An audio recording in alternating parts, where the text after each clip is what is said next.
Geez, dude, you need to change your blinker fluid. That's not a thing. And your thoracic couplet is totally shot. Really? It is. Look, nothing gets by me. Just like this oil filter. Nothing gets by Purolator. Hey, if you're using Purolator Boss, you know your stuff. Oh yeah, protection up to 15,000 miles. Ooh, but you really should replace your Vesuvius valve. Stop talking.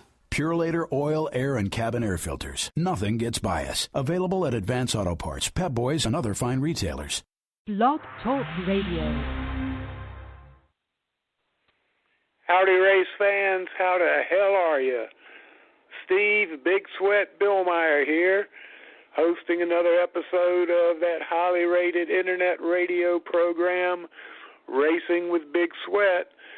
Glad y'all tuned in with us tonight. Hope you enjoy the show. We've got a couple of championship-winning drivers scheduled to be in the studio tonight. It's that time of the year, and we want to talk to the champions, the local short track racers who make up the backbone of racing across the country.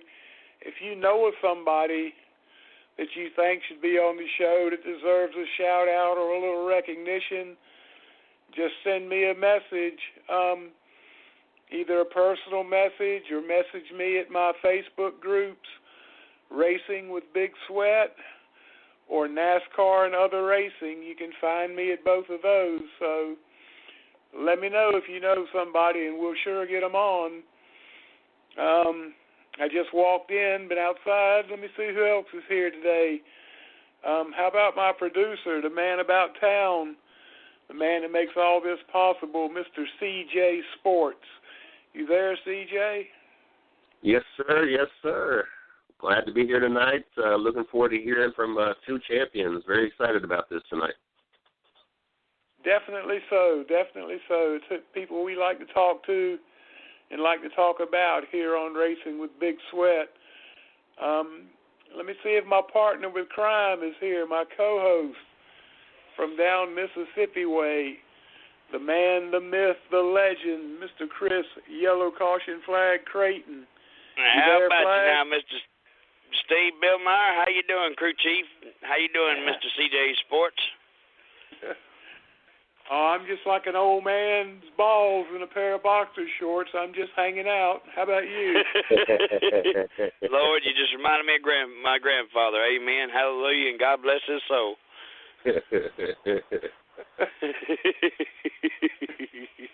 What's happening down Mississippi way these days? Well, I tell you, it's the 22nd annual Coors Light Fall Classic. Mr. Charles Thrash and family put on the last race of the year over here at Why Not Motorsports Park. Kind of goes back in the old day when it was Why Not Raceway. That's where the race originated in 1995. There's only been 2 3-time winners, and that's our local hero, Iron Mike Bolin and Jimbo McDuffie have both won that race 3 times. It's a big Super Late model race. We've got them all down here. Kyle Beard, Billy Moyer Jr., Jared Landers, you name it. They're down here for this weekend's race. It's going to be a big one, $15,000 to win a 100-lap race. So come on out and support the race, support the support classes with your race car, and we'll have ourselves a great time this weekend at Why Not Motorsports Park, the House of Hook. That's a right nice payout for a 100-lap race, I tell you. Yes, sir. Yes, sir, it is. And let me tell you, them boys know how to get it. This is the end of the year. They bring their best this week. Well, I'm trying to get a message to one of our guests. Send in the call-in number. Keep talking while I'm typing. Yeah, that's right. Tonight's guest, we're going to have Dallas Mozingo, the Outlaw street stock driver. He's been driving a pickup truck here for about 3 years now. He cashed in this year on a track championship, but I tell you, if you'd asked him in mid-season, was he going to get it? And I think he was kind of worried. He had a tough season there, broke a few weeks in a row, but got some wins, and all in all, had a pretty decent year to win the championship. It was kind of a short season this year at Hattiesburg Speedway, and most of the time there's about 30 races run. I think maybe this year was probably half of that. So looking for a better year in 2017, but to have a driver like Dallas Mozingo with the type of competition, the Outlaw Street Stock class, the growing class that's not as probably as famed as the Neesmith Street Stocks, but they have their own character cars, and I think they're really good for the state of Mississippi with the class that they're racing in. And I seen Dallas picked him up a late model. We're going to have to talk to him about that here tonight, because I definitely hope to see him around in the Outlaw Street Stocks again next year. He's kind of an ambassador for that class right there. And Mr. Shebester is going to be on again this evening, and be looking forward to talking to him. And I guess I'm kind of figuring he's got him a championship to talk about as well, and he's a second or third time guest as well, along with Dallas. So we get to talk to two guys tonight that we know a lot about, and just privileged to be on the show. And it's Talladega weekend, guys. I know some of you are Dega bound. You guys go out there, have yourself a good time, and get ready for some plate racing this weekend. Yeah, it's definitely going to be a show down there for sure. What are your thoughts about Talladega? Who looks good to you? I'm putting my money on Alex Bowman this weekend. I know. You always want to go with the rookie, and because this comes to the track where it's anybody's shot. And Alex is going to prove to us this weekend, and I'm not saying that he can't disprove himself, but he can really prove himself this weekend. If he keeps that 88 out of trouble, and he stays hooked up with Chase Elliott and Jimmy Johnson, I expect Alex Bowman to be a threat there at the end of the race. The kid's come a long way. I think, we've probably compared this to maybe Eric Amarola stepping in Jimmy Johnson's car during some practice times and stuff like that. Man, this is an opportunity of a lifetime for Alex Bowman. This is beyond what Landon Castle or any of them ever had an opportunity of doing. I think a lot of us in NASCAR have wanted to see a guy just be given a shot in a big name, in a big name ride, and this is Alex Bowman's chance to prove whether or not he's got what it takes to stick around. So I expect the Fords to be quick, and Brad Keselowski, I tell you, I think that kid's won Talladega more in the last 7 years than I think anybody else. So watch that number 2 Miller Lite Ford. Yeah, I believe it was last year. He had to have a victory to get in, and he pulled it off. So I'm kind of expecting the same thing from him this year. Yeah, he got his first win ever there in 2009. And so, he's always been a threat, and I think he's won a few of the nationwide races as well along the years. So Keselowski's turned into a top-notch driver. I know a lot of people questioned him at first and kind of wondered if, his championship was just a fluke. By no means do I think the captain would have somebody at the wheel of that car if he didn't think they were capable of winning week in, week out. So Ford fans, don't take your hats off just too quick. I think maybe they still got something to show here at the end of the chase. Yeah, they definitely proved they're one of the consistently top teams week in and week out, that Penske Racing organization bunch. They got it going on with their two drivers, Brian Blaney. Yes, definitely. And I love to see the youth movement going on right now. And, I guess I could take both of y'all's take on this. I listened to a little bit of the show a few days ago, Rubbin' is Racing, and I was waiting for y'all to talk about it, but I had to go maybe before y'all did.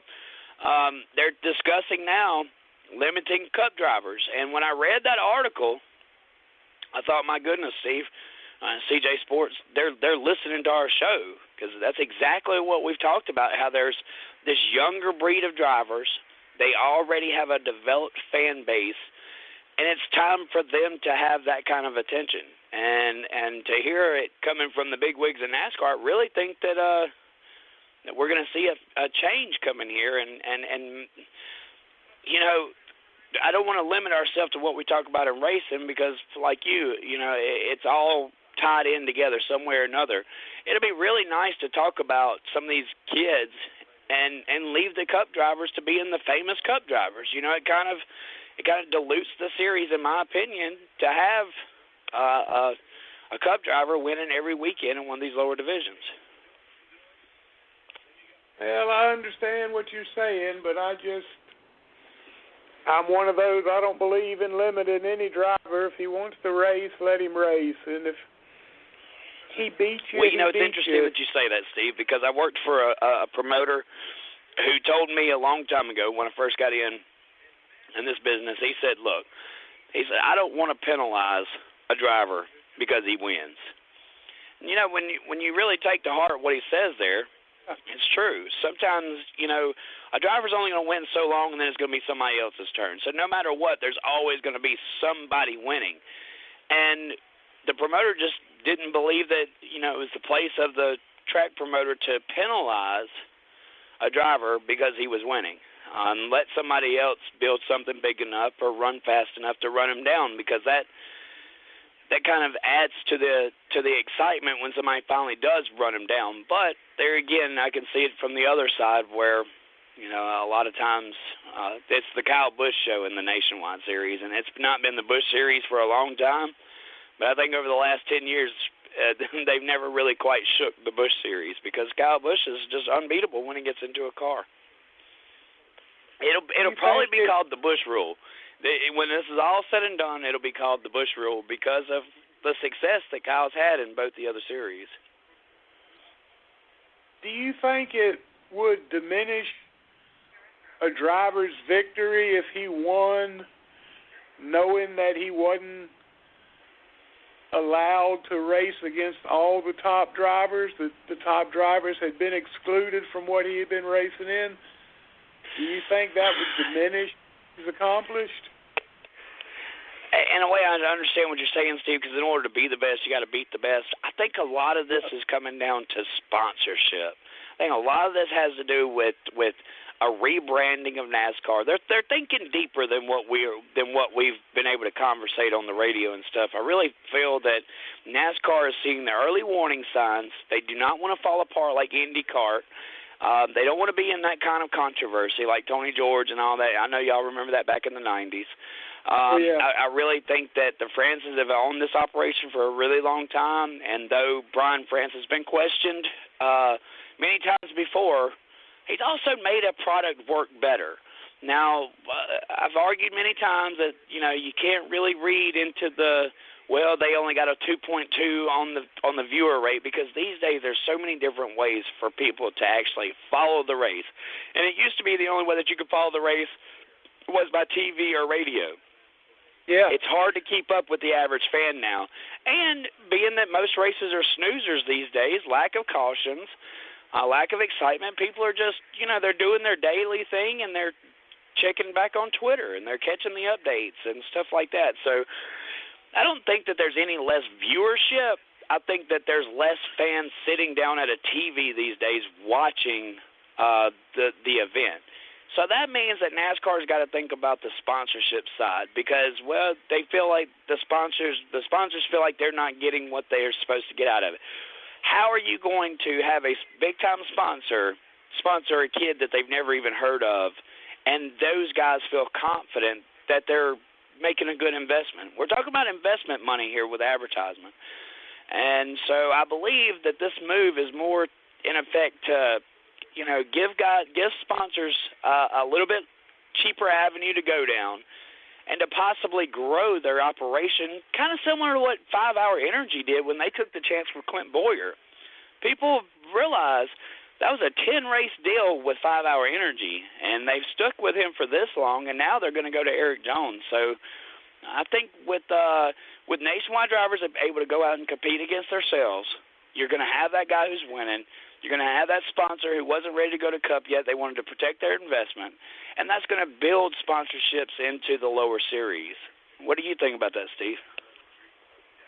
Yeah, I think it helps open seats up for drivers, but a lot of these sponsorship deals that the Cup guys get for Nationwide and Camping World Trucks are dependent on the driver running X amount of races for that sponsor and then the leftover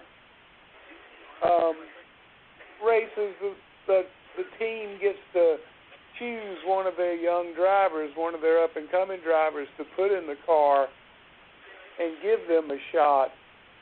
I see the good and the bad in this deal, but isn't that kind of business as usual, though, Steve? Because, I mean, you go back to Davey Allison, 1986.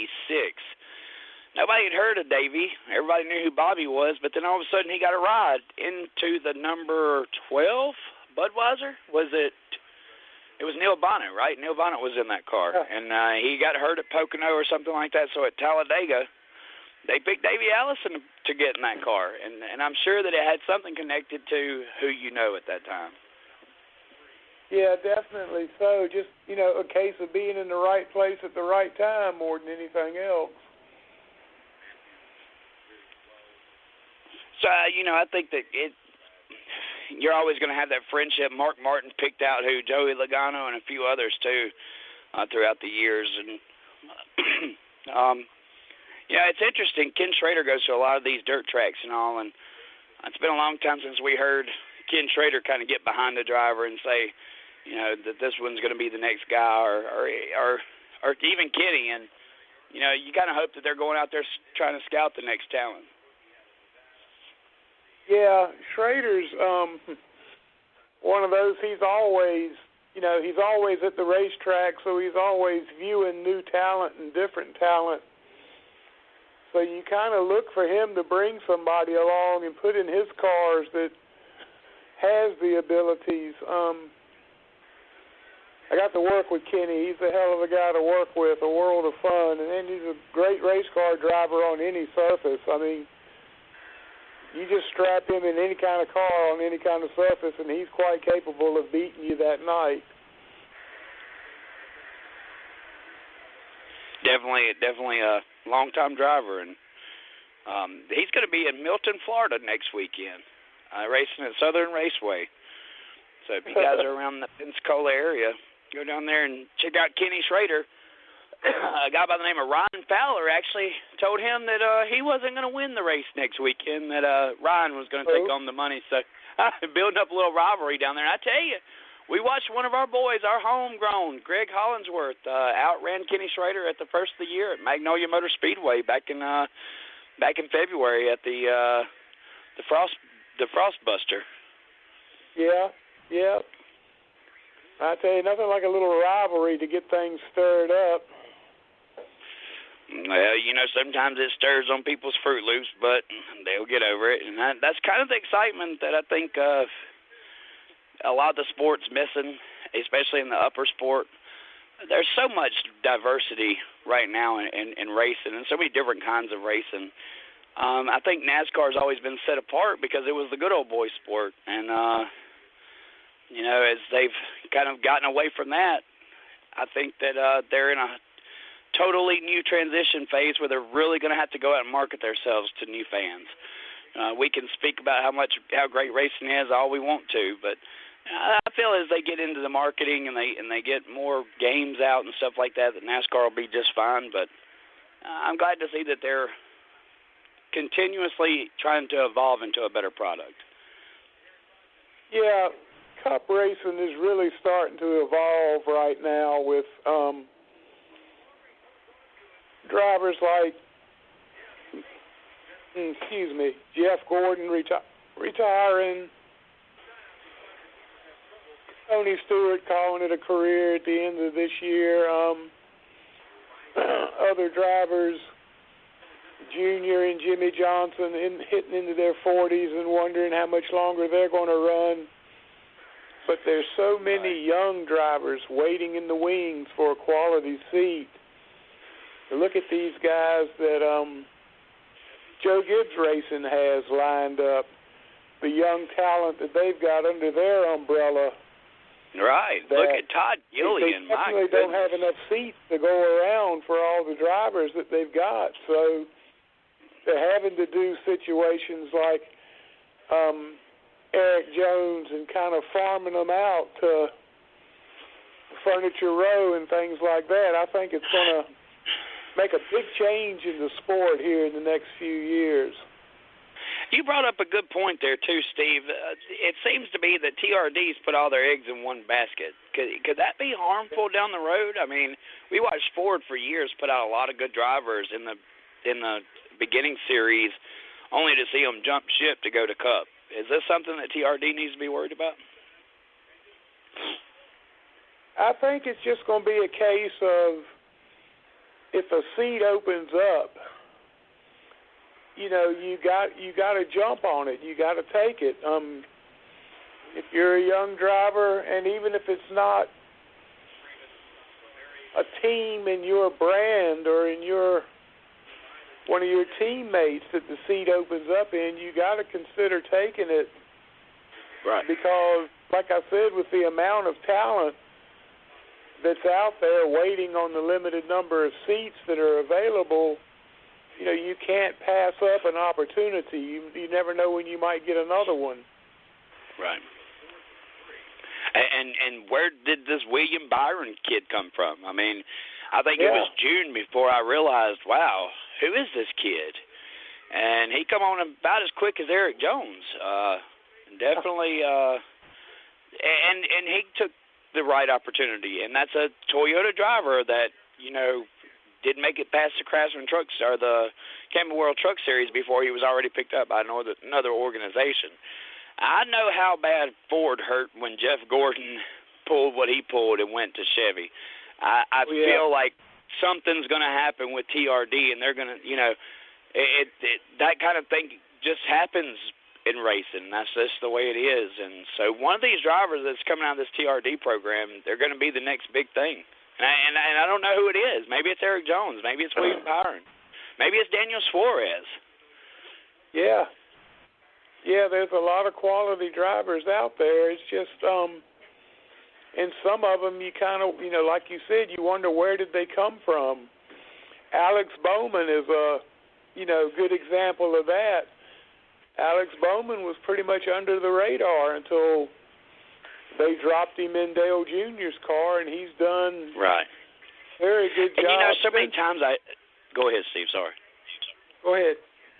Well, so many times I think that kids, just with Bowman, he took the best ride that he could get with Tommy Baldwin, and I thought to myself, well, we won't see Bowman anymore. And the reason why I say that is because these guys jump too fast, and they wind up in a non-competitive ride, and I love Tommy Baldwin racing, but there's really only about 3 tracks where Tommy can compete at. The rest of the time he's outrun by money. And so when Alex went over there to that team, I thought, well, you know, it's kind of a make it or break it for him. I've watched Landon Castle do the same thing, and he never really turned out. And he's been a great driver over at Front Row, but you know, he kind of made that jump too quick and got out the reins of Hendrick, and it cost him. And so, you know, it kind of worries me when a driver tries to move too fast. Jeb Burton. Too much politics, man. Jeb Bush, Butler. Jeez, sorry about that, guys. Give me 1 second. Yeah, but the flip side of that coin is you've got these young drivers that are looking for a shot, and they have to take, I hate to use the term, but they have to take that lower class ride just to get an opportunity to prove theirself. And the thing is, even if you're with a low-funded team, you're in the garage area every race with everybody else. You're getting noticed. The people whose opinions really matter, the car owners and crew chiefs and stuff, they're watching you, and they're sharp enough to know to see whether you're limited by your ability or you're limited by your equipment. And that's the thing, you know, you pretty much got to take any kind of ride you can get just to get your face out in the garage, to get your name out there, to let people know you're a capable driver. And when the opportunity comes, you have to prove it. And I think that's the impetus behind a lot of these drivers settling for not a top-notch ride, just to get the experience and just to get themselves out there. Great point, Steve, definitely. And I can see it from that side as well. Chris Buescher, he put himself in a great position. And, with Greg Biffle's career up in wonders, you kind of wonder if there's going to be a change at Roush Racing. And Ricky Stenhouse Jr., I had a lot of go with him when he first come out. And, it's just – I think his time is limited, and Trevor, he shows spots of brilliance every now and then. But the one thing about Roush, I've always known about Roush, he doesn't like wrecked race cars, and he's got quite a few of them on his hand with Ricky and Trevor. Well, that's true, but wrecked race cars isn't the only problem Roush Fenway's got. They've got quite a few internal problems they need to get handled before they'll be competitive again. Do you think his time is running out with Stuart Haas on the way? Is Roush's time running out? I don't think it's running out. I just think they need to do something to right that ship. They need to get that team competitive again, and the last time that we had this conversation, it was about Michael Waltrip Racing, and so quickly, sponsorship. This is a sponsorship-driven sport, and I think on my take of this is Roush is really this could be the last days of Roush Fenway Racing. Yeah, Jack will run a while with no sponsorship, but he's not going to run long. I mean, they need to produce on all ends to keep that team afloat. I agree. Mr. Brian CJ Blaney, Sports. Mr. CJ okay, Sports, what do you think about this?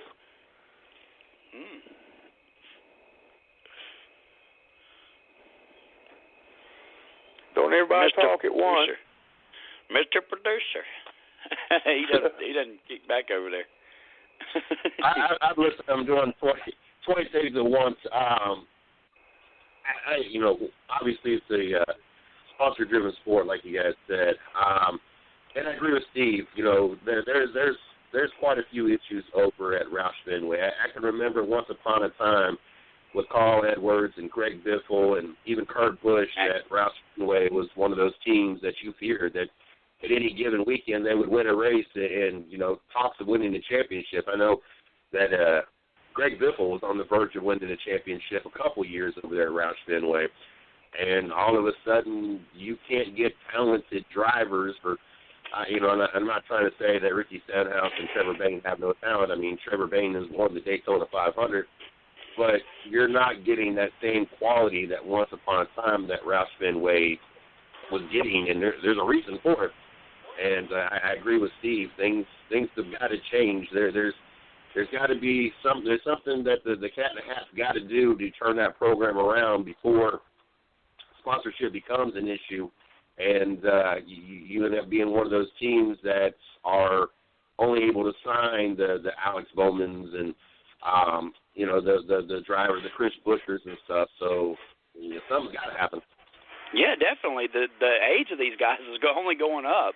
Ryan Newman, Matt Kenseth. I mean, in the next 5 years, if we could see a totally different sport in the upper division, if we had a stat man, we'd look at the guys who are either pushing 40 or at 40. And remember, Dale Earnhardt died at 49, but he was not as competitive. Not too long after Gordon come in. He never won another championship after Gordon come in. So I think from 98 to 2000, or maybe it was 90, right after he won the Daytona 500, it was really, it was kind of some tough years there for Dale. And we're kind of seeing it, it's like the quarterbacks in the NFL. They're great quarterbacks until they hit the age 40. And when they hit the age 40, something happens, and it's mother time. And when you're racing against guys who are 20 years old and a lot more athletic and can hit that gym harder, they underestimate the athletic side of the sport so much because they've never been involved in it. But if people really knew the strenuous amount of heat and exhaustion that can go into these drivers from concentrating for 400 miles, it's pretty breathtaking. I've heard some drivers say they lose up to 15 pounds. Yeah, and this weekend at Talladega is going to be a prime example. You've got drivers that, it's kind of an easy race just turning laps out there on a big 2.5-mile super speedway, but at the same time, it's mentally demanding. It really requires all your concentration, for the whole race, lap after lap after lap. You're analyzing things that are going on with your car and with the other cars you're racing. Right. And how people are reacting, who's hooking up together, who you're going to hook up with at the end of the race. Right. It's just I think I've heard the analogy on this one, Steve. When they show up at Talladega for the first time, they go out there for practice. They're like, oh, wow, 180 miles an hour is not that bad on this open freeway. But the moment you get the cars out on the track and they're side by side, 180 miles an hour is super fast when you have somebody 2 inches off the side of your bumper and 2 inches to your left. It definitely adds into the excitement. I love plate racing. I know a lot of these older guys are getting, they're kind of weary of plate racing because of the head injuries and stuff. And going to be kind of interesting to see if there's not some changes to, how plate racing is. Yeah, I don't know. Jeff Gordon, Tony Stewart. I mean, a lot of the big name drivers, Ron Newman, they will publicly denounce these restrictor plate racing tracks, and these guys have never raced without a restrictor plate, so they don't really know what they're asking for going 225 miles an hour. And these cars, with the engineers they have, can probably go faster than that. So, I'm not open for letting these cars wide open either. But it does seem to be a fashion that the older drivers don't really like going to the plate races, and they're not ashamed to say it publicly, even though it's the fan favorite. It's really the fan favorite. Yeah, the problem these drivers run into is, it seems easy to be out there running 180 mile an hour until something happens, and you just have no reaction time whatsoever. Right. I mean, as soon as it happens, even if it happens ahead of you, as soon as it happens, you're right on top of it.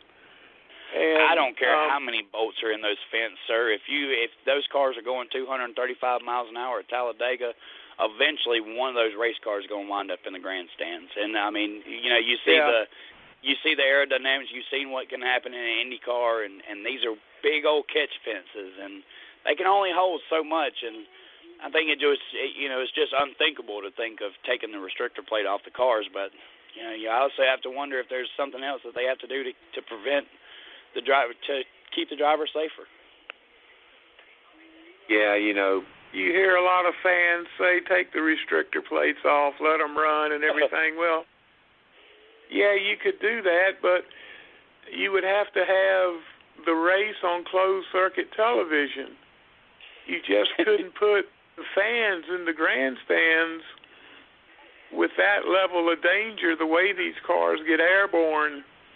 Right. And the way they won't stay on the track without their fins and roof flaps and everything else. Still, you turn one of these cars around at 200 miles an hour, it's going to lift off. I mean, it's just...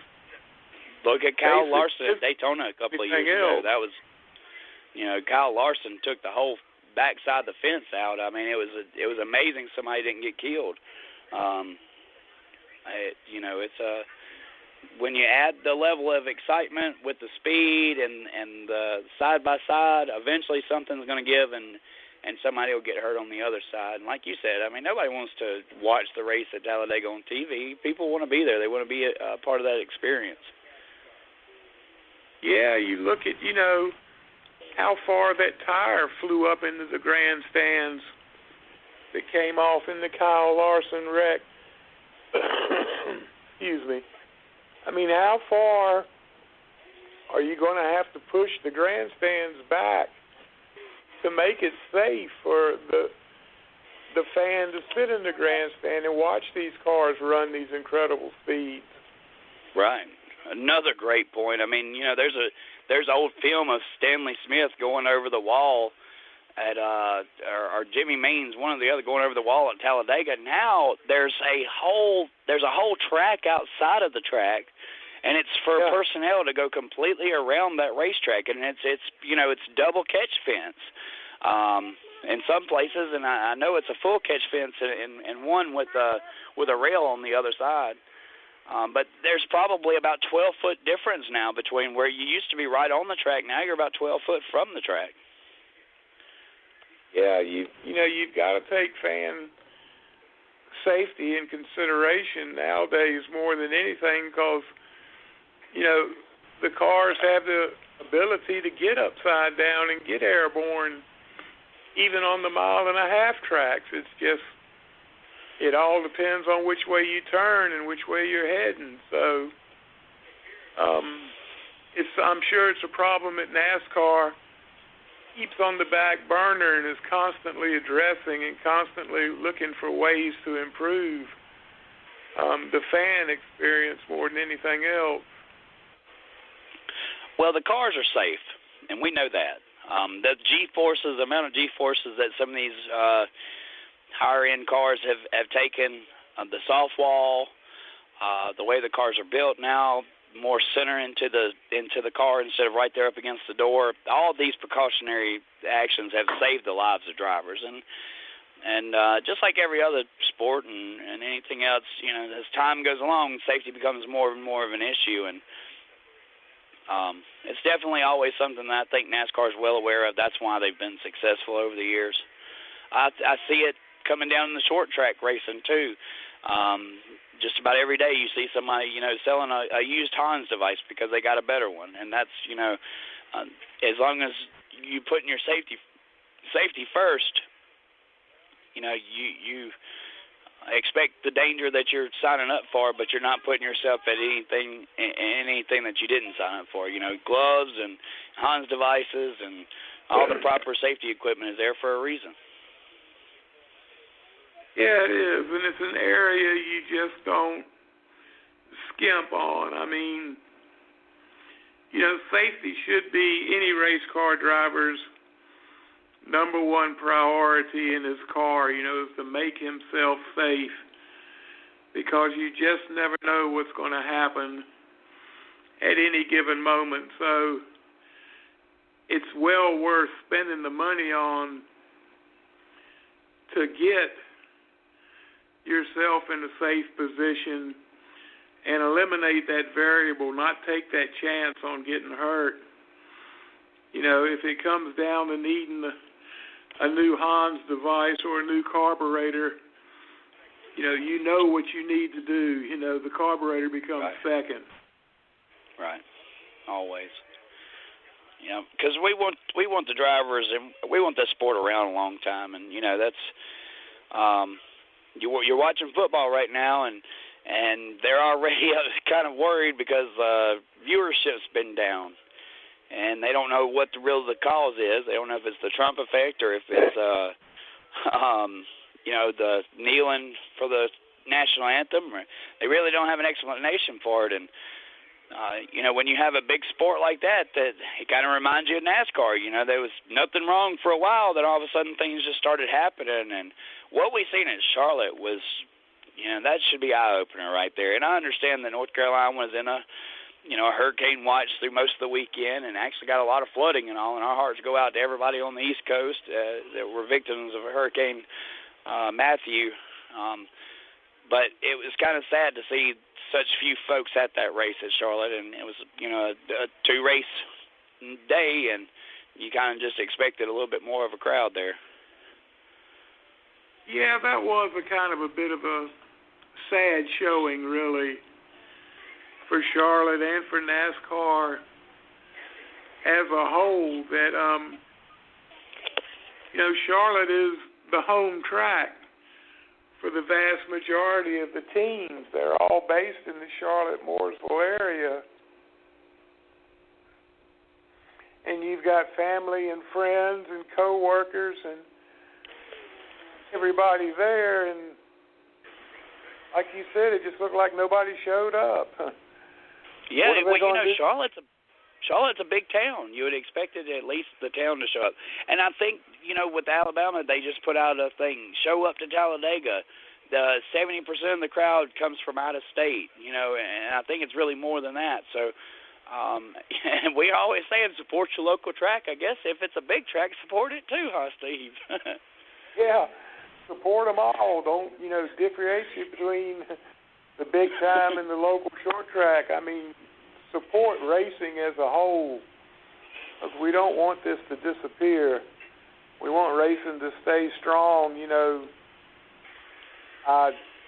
beyond our lifetime. This is something I want my kids to be able to experience and everything. So, it hurts to see tracks closing up and being sold off for the land value and stuff, but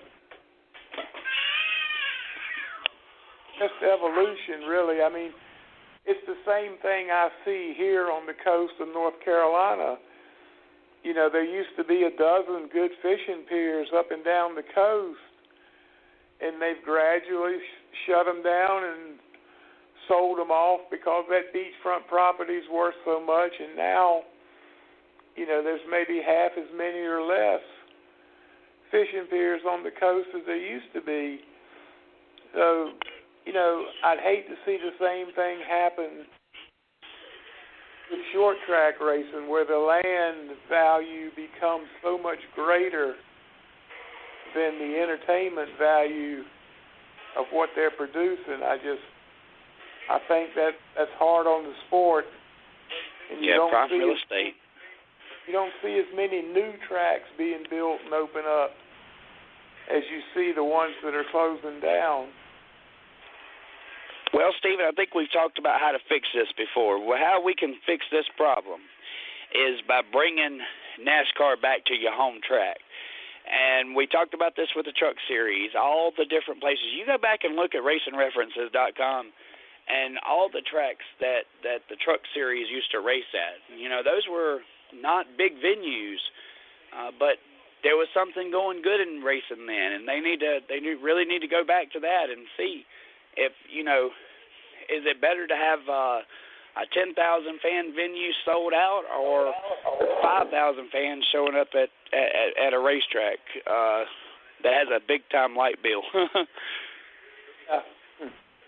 Yeah, I think NASCAR has kind of, I don't want to say turned their backs, but they've turned away from their roots, the local short track racing scene, to try to promote, grow the 3 top tier series. But in order to do that and anticipating that growth, they've cut out, the short track racing all around, and the short track racing to me was where it's at. I mean, look at what you see with the trucks at Eldora and what goes on at Martinsville and stuff like that. I mean, that's just good, hard, back to basics racing. I mean, the aerodynamics and all that don't come into play as much. So you just get down to, and some of these facilities can root it out, they can grind it out lap after lap and be there at the end. Right. And I think NASCAR's hurt themselves cutting out the short tracks. And some of these facilities can handle the load that the Truck Series or the Nationwide Series can bring in. And even as we turn more toward the dirt, and hopefully some more races will be added there, and maybe even a nationwide race added to the dirt, maybe it'll open the door for some of these, bigger tracks that are well known within these communities, similar to Eldora. Kentucky Lake Speedway is one that I come to mind now, but I think that they've already had to close their doors. So, it's facilities like that and the one over in Arizona, they can really hold these guys and the fan base that would come into there. And, Tony Stewart can make money off of selling $2 hot dogs. I bet they could too. Oh, absolutely. Absolutely, and that's one thing that makes Eldora, a popular track, because they don't kill you on the added stuff. It doesn't kill you to buy a beer, to buy a bottle of water, or to buy a hot dog at Eldora. The price is more than reasonable as compared to what it is at some of the other venues that host Cup races. It's just they're pricing themselves right out of the ballpark as far as the family of four being able to spend a weekend at the races. How about seeing a double header at Bowman Gray Stadium? You qualified, you got race one, and then you got race number 2, and you put those guys out there and you have a double feature, and with both sets of guys, and 2 people win at that racetrack. It's these little things that I think NASCAR can do, and they proved that outside thinking works in this business, and it's made things more interesting. And I think just a little bit more tweaking on it and showing up at a venue like Bowman Gray Stadium, man. I mean, would you not go see that? I mean, they would sell out. They would. Oh, absolutely. They'd fill the stands.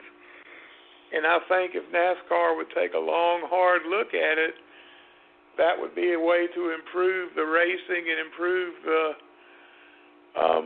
fan count. Would be at a lot of these tracks. Pocono is a good example. Instead of running that 400-mile race there in one day and it dragging out in the middle of the race and kind of gets boring, split them up. Run, instead of running a 400-mile race, run a 200-mile race on Saturday for the Cup guys with the trucks or the Xfinity Series as a companion race. And then on Sunday, run the other 200 miles of the Cup race with another companion race, say ARCA. And you end up with a deal, you get 4 good races in 2 days for the weekend while you're there. Things are split up so it's not so drawn out. And with a situation of where you're running Xfinity or truck as a companion race on Saturday and then running another Cup race on Sunday, that would limit the number of top-tier drivers that would drop down into the lower series and run those races. I mean, you'd have guys that now might plan to do double duty on a weekend, but faced with doing double duty just in the Cup car, you don't want to overexpose yourself to a problem by running an Xfinity or Truck Series race between those two Cup races. Cup races are what you're paid to run by the sponsor. So you've got to look out. And I see a way to knock out 2 races at a racetrack, where Pocono has 2 dates, and I think that there really is some interest there, which kind of opens the door for. Do you think that there's any way for midweek racing, like showing up in Martinsville and then going to Richmond or Charlotte, at the end of the week, where you actually had a Tuesday race, they showed up, they qualified, and they raced all on the same day? Yeah, I see that, but I don't really see where it's feasible with the amount of equipment and personnel that they bring to the racetrack for a single race now. I think that would just compound it and make things a little bit more difficult, or definitely route Well, up I the see what show. you're hitting on, and I feel like what you're saying is, for the average person to go to the races, it's just too much downtime, not enough event for the people that are there, and adding more to the event and kind of spreading it out a little bit more keeps the fans inside the racetracks buying cheeseburgers instead of out there at their campers, waiting for the big race. I think we had too much practice, and qualifying's drugged too far out. I love what they've done with qualifying now, but back in the old day, it was almost it was nothing exciting about it, and so they made a move with that. But I think you're right. There's too much time being spent with cars just going around in circles with no meaning to it, and to add that excitement of two events in the weekend at the same track, I think really has an appealing interest in that. Well, that's one of the things that sells local short track racing, is the fact you don't have these drawn out long races with, a boring stretch in the middle where nothing's happening. You're looking at running 25 to 50 lap races where you've got a limited number of laps that you can get the job done in, so you got to get out and hustle from the green flag on. I mean, it's constantly in your mind that, well, I don't have but so many laps left to get this done. Definitely an interesting take there.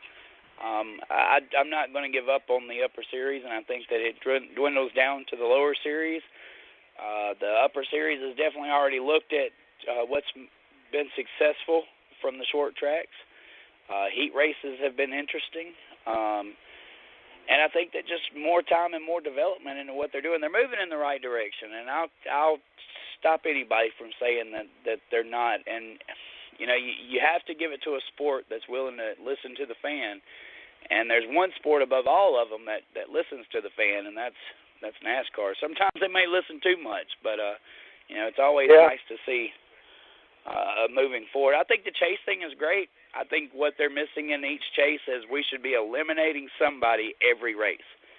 That gives the suspense of you were here today, you may not be here tomorrow, because each race brings an elimination. I think also if you win while you're in the chase, that should be kind of what brings you all the way to Homestead. If you won at Chicagoland, you should be in at the last race. Because then, if you've got 5 or 6 guys that are, going for the win, the more guys that you have going for a championship on that last race, the more interesting it is. What do you think about that, Steve? Yeah, it definitely is. It definitely makes it more interesting. And, that's one of the key points of the chase is you don't have the situation we've had before where the championship's already decided before the last race. When you go to Homestead for that race that there's 4 drivers that are capable of winning the championship. So it adds, to me, it adds more interest to it, knowing, waiting to see who's going to be the champion, who's going to pull out the victory that day. Right. And I think that's one of the things that sells the chase to me. You can complain about, the old school way and how it should still be that and everything, but I don't see it. I think we're fine with where we are now. But like I said, it needs to be tweaked just a little bit, and I'd like to know your take on if you win, you're in. If we're doing it all season long, then do you think it should be relevant at the end of the year?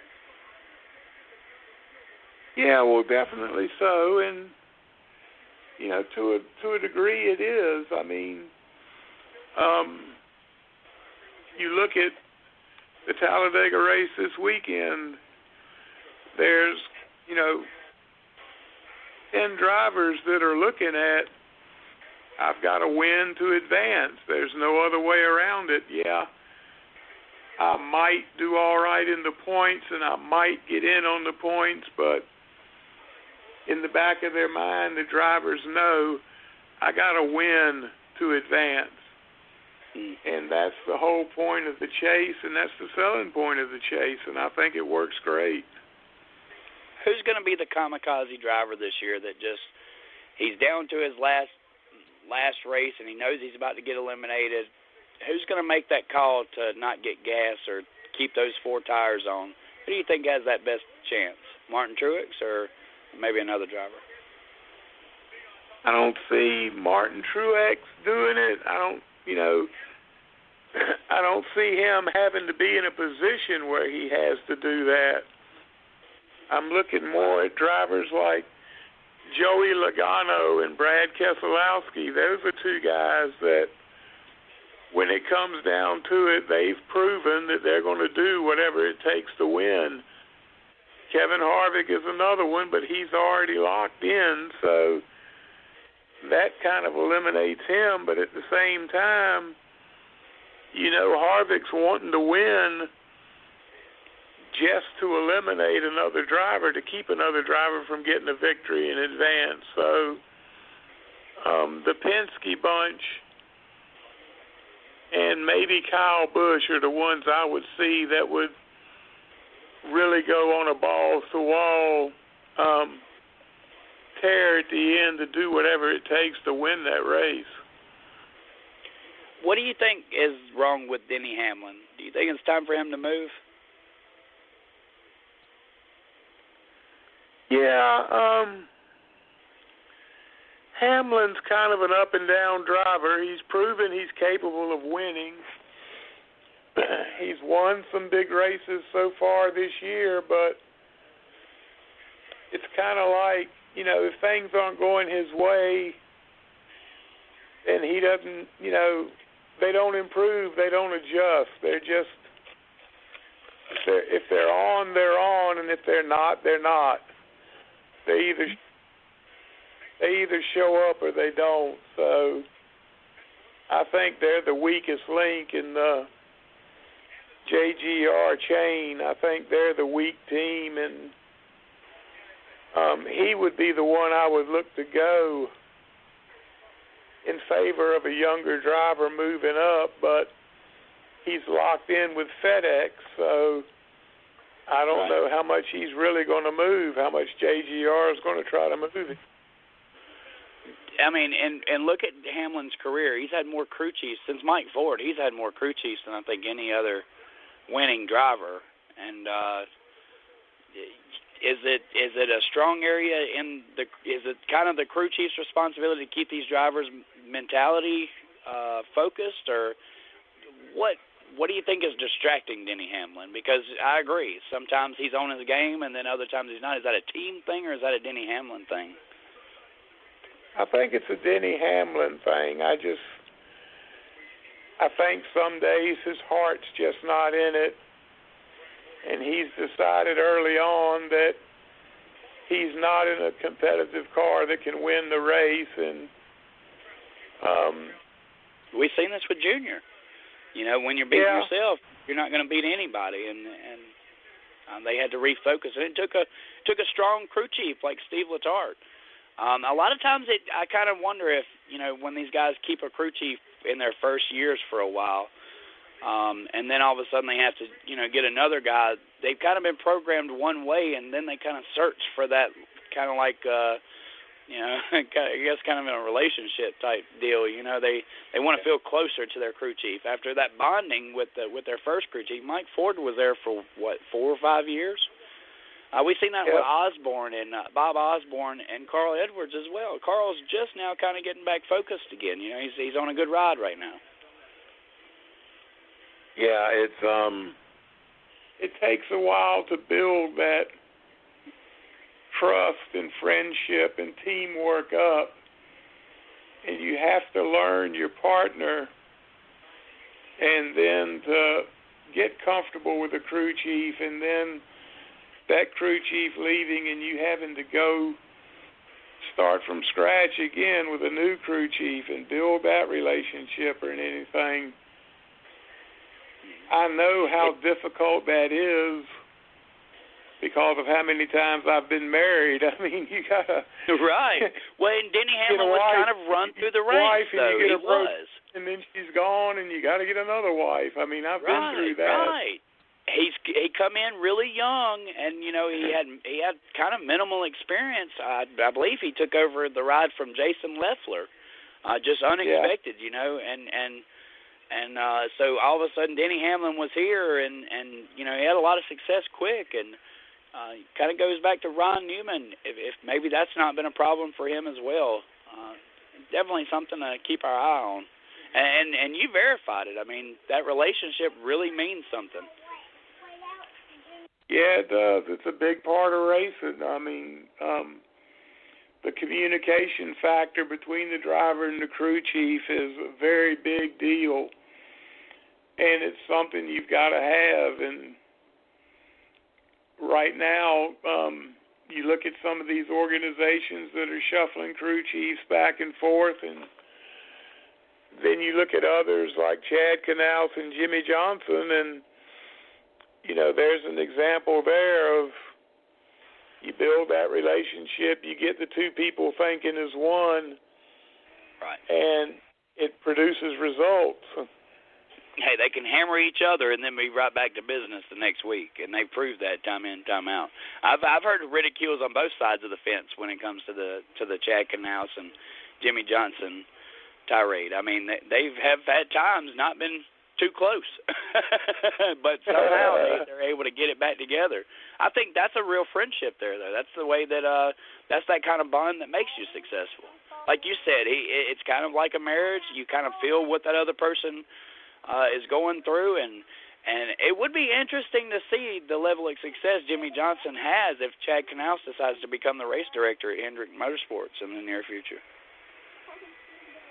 Yeah, I'd be interested in that too, but that's a whole other can of worms. It'll take a whole other show to talk about. So we're about out of time here, so we're not going to get into that tonight. I hate none of our guests were able to make it in, but I enjoyed sitting here talking about it. It's what I do. I like to talk about racing. So while we got some time, Chris, let everybody know what you got going on these days and how they can keep up with you on social media. That's right. Well, we'll be at One Out Motorsports Park for the Fall Classic, 22nd Annual Coors Light Fall Classic. It is our last race of the season, guys, so we'll be hanging our racing tires up and putting the old helmet in the closet for the winter time. But make sure that you guys follow us on at Flag of Caution on Twitter, and Chris Creighton, Yellow Caution Flag on Facebook, and be following our updates and all, and can't wait for the next show, Steve. Yeah, me too. I always enjoyed sitting in with you, and I've really enjoyed sitting here talking with you tonight, just giving us a chance, you know, to talk one-on-one and trade ideas and trade thoughts. Glad you could make it in tonight, Chris. Like I said, I really enjoyed it when you're here. Mr. CJ Sports, how about you? Let everybody know what you got going on. You got things up in the air, new things happening. One, make sure you guys tune in tomorrow night. Hot Laps with Stats kicks off at 8 o'clock right here on the 110 Nation Sports Radio Network. Monday, for those that listen into the 110 Nation Sports Show, we kick off our new 3-hour show starting at 7 p.m. Monday night. So make sure you guys tune in for that. That bumps Revenues Racing to 6 o'clock. So make sure you guys make that adjustment. And two more things. One, you guys are talking about up-and-coming drivers. We have confirmation this morning that Sam Hornish's daughter, Hope Hornish, will be joining the 110 Nation Sports Show. I'm assuming next week, but here right in the near future, we'll be putting that out. So we get to have another one of the up-and-coming drivers hitting the airwaves with us here at the 110 Nation. And then also got to make sure that I thank Fit for Life and congratulate them for the new remodel. I tell you what, if you guys have not seen pictures, go over to the 110 Nation Sports. The 110 Nation Sports fan page. They are upgrading into a huge gym and upgrading a lot of new things. So make sure you guys check them out. Snafu Seasoning, I-95 Sports Network, and Mile High Radio for help making all this possible. Definitely so. Going to a longer show, that's great to hear. And like CJ said, the other show that we do, Rubbin' is Racing, on Monday nights will now kick off at 6 o'clock. And we'll do an hour. CJ Sports and myself will talk about what's happened the previous weekend in Cup racing and what we anticipate happening in the upcoming weekend at the next race. So check that out. We're on Spreaker. It's Rubbin' is Racing with Mr. CJ Sports and Big Sweat. And as always, you can catch this show, Racing with Big Sweat, on Thursday nights, 9 o'clock. We're going to bring you some local short track drivers. And like I said earlier, if you know of a driver that deserves a shout out or some recognition, send me a message and let me know, and we'll definitely get them on. If you also want to keep up with me, check out Twitter. I'm at Big Sweat 4. They know me as the NASCAR Heartbreaker and Home Wrecker. And on Facebook, every day, pretty much I'm on my Facebook group page, NASCAR and Other Racing. We have a lot going on. We cover and we talk about a lot of different types of autosports. So even if your interest is not in Cup, if you're more interested in World of Outlaws or Formula One or IndyCar or NHRA, if it's got a wheel turning, we're talking about it. So join the group, check us out, and have some good times and learn something. That's NASCAR and Other Racing on Facebook. Well, guys, that's going to about wrap it up for tonight. I haven't got anybody confirmed for next week yet, but we'll get somebody lined up and we'll post show flyers and let you know what's going on. Thank you again for tuning in. Thanks again, Mr. CJ Sports and Chris, Yellow Caution Flag Creighton, for hanging out with me and helping me with this show. Glad to have y'all on board. Thank you. Y'all have a good evening, folks, and we'll talk to you next week. Bye. Night.